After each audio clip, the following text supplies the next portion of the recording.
Hello বন্ধুরা, তোমাদের আবারও আমার নতুন আরেকটা ভিডিওতে স্বাগত। আর আমরা চলে এসেছি হচ্ছে মেলাতে।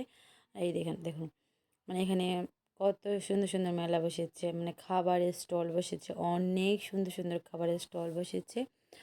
আর এই দেখ কত মানে কত আইটেমের পকোড়া, অনেক পকোড়া বসেছে। আর সব মহিলার, বেশিরভাগ মহিলারা দোকান দিয়েছে।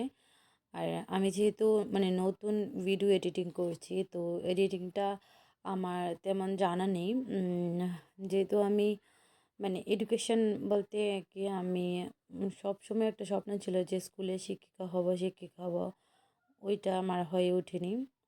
মানে অনেক দিনের ছোটোবেলা থেকে স্বপ্ন ছিল, কিন্তু বিএডও করেছিলাম, এক্সামও দিচ্ছিলাম, কিন্তু আর হয়ে উঠছিল না, কারণ পড়ার টাইম পাচ্ছিলাম না মেয়েকে নিয়ে।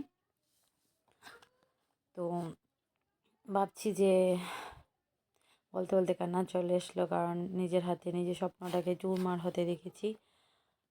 আর অনেকই কষ্ট লাগছে যে এখন আমি নিজের মানে স্বপ্নটাকে পূরণ করতে পারিনি।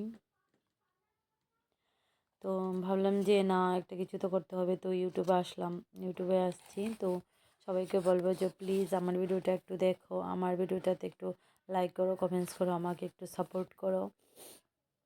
আর মেলাটা খুবই সুন্দর ছিল। তো মানে এখানে গানের প্রোগ্রামে এসে, মানে এটা বসন্ত উৎসবের একটা মেলা ছিল। তো অনেক জামা কাপড় উঠেছিল। আমরা তেমন কিছু কিনিনি, শুধু মেয়ে একটা ব্রেসলেট কিনেছে হাতের জন্য, তো ওইটাই, আর কিছু কিনিনি। আর তোমাকে বলবো যারা যারা আমার ভিডিওটা দেখছো, আমার ভিডিওটাতে প্লিজ একটু লাইক করো, কমেন্টস করো। তোমার এখানে আমি আমার ভিডিওটা সমাপ্তি